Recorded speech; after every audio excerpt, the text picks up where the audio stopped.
আসসালামু আলাইকুম, সবাই কেমন আছেন? এই তো আলহামদুলিল্লাহ ভালো আছি।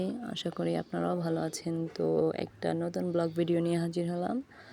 এখানে শুরুতেই গরুর মাংস রান্না হচ্ছে, আর এখানে যত কিছু রান্না হচ্ছে সব সব কিছু বিদেশ পাঠাবো আজকে। তার জন্য রেডি করতেছি। এখানে ছিল মুগ পাকন পিঠা, যেটাকে বলে ডাল দিয়ে বানানো হয়, মুগ ডাল দিয়ে। তো ওখানে আমি গরুর মাংস রান্না করতেছিলাম। আমার হাজব্যান্ডের খুব পছন্দের খাবার, মানে আমার হাতের গরুর মাংস ভুনা উনি খুব পছন্দ করেন। তো এখানে কিছু পিঠা, কিছু কাপড়, তারপরে হচ্ছে মাংস ভুনা, এই টুকিটাকি জিনিসপত্র আর কি, যেগুলো প্রয়োজন একটু পাঠাবো। একজন লোক যাবে আমার হাজব্যান্ডের কাছে। তো আমি তো স্ত্রী, আমার তো খুব ইচ্ছা হাজব্যান্ডের জন্য অনেক কিছু পাঠানো।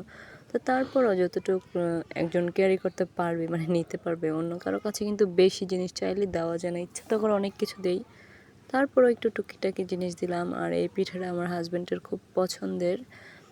আমি মানে ওনাকে বলছিলাম অন্য কিছু দিতে, উনি আমার কাছে পিঠার আবদার করছে। তো কি আর করা, দিয়ে হতো পারি। আর হাজব্যান্ডের পছন্দ প্রত্যেকটা মেয়ে প্রায়োরিটি দেয়, তো আমিও এর ব্যতিক্রম কিছুই না, পিঠাগুলো বানিয়ে দিয়েছি। তো এই যে দেখেন, এখানে অনেকগুলো মুগ ডাল ব্যবহার করা হয়েছে।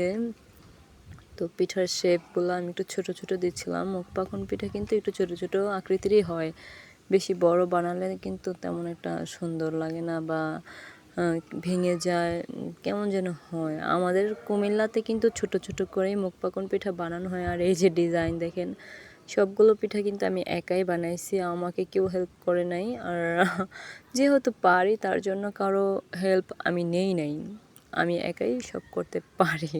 সব সময় সব কিছু একাই করি, তার জন্য অনেকে আমাকে বলে যে তুমি কখন কি করো, আমরা তো কেউ জানতেও পারি না। আশেপাশের যায়েরা আছে যে, ওনারা বলে আর কি। আমি একা করতে পারি, অভ্যস্ত, ভালো লাগে, সমস্যা হয় না, তার জন্য আর কারো সহযোগিতাও নেই না। তো আপনাদের কার কার এই ডালের পিঠাটা পছন্দ অবশ্যই জানাতে পারেন। আর আমার ডিজাইনগুলো কেমন হয়েছে এটাও কিন্তু কমেন্টে আপনারা জানাতে পারেন। আমি কিন্তু মানে আমাকে অনেকে বলে আমার পিঠার ডিজাইনগুলো নাকি খুব সুন্দর হয়। আসলে গ্রাম অঞ্চলে অনেকে পারে না, তার জন্য হয়তো মনে করে আমারগুলো সুন্দর। আমার আবার এগুলোর প্রতি একটু আগ্রহ, অনেক আগে থেকে, ছোটোবেলা থেকে আমি এগুলোর প্রতি মানে একটু আমার আগ্রহটা বেশি। তো এই তো আমার পিঠা বানানো শেষ, তারপরে একটু আপনাদের সাথে ভিডিও শেয়ার করছি। আমি একটু ঢং করতেছিলাম আর কি পিঠাগুলো নিয়ে। তো এই তো এখন ভেজে নিচ্ছিলাম, একটু মিডিয়াম আছে লাল লাল করে ভেজে দিব। যেহেতু বাহিরে যাবে, হালকা ভেজে রেখে দেওয়া যাবে না। এই পিঠাটা আবার একটু হালকা ভেজে রেখে দিলে তারপর দিন আবার ভেজে শিরায় দিলে কিন্তু অনেক ভালো হয়, খেতেও ভালো লাগে। তো আমি আর এটা করি নাই, আমি একদম সম্পূর্ণটা ভালো করে ভেজে দিয়েছি। বাইরে তো উনি আবার ভাজতে পারবে না, তার জন্য ভেজে শিরা করে দিয়ে দিয়েছি। তো এই যে দেখেন, ভালো করে তেলে ভেজে নিচ্ছি। আর সবার কাছে আমার ভিডিওগুলো কেমন লাগে অবশ্যই কমেন্টে জানাইতে ভুলবেন না। আর প্রচণ্ড গরম লাগতেছিল, এই গরম নিবারণের জন্য আমি আইসক্রিম খাচ্ছিলাম।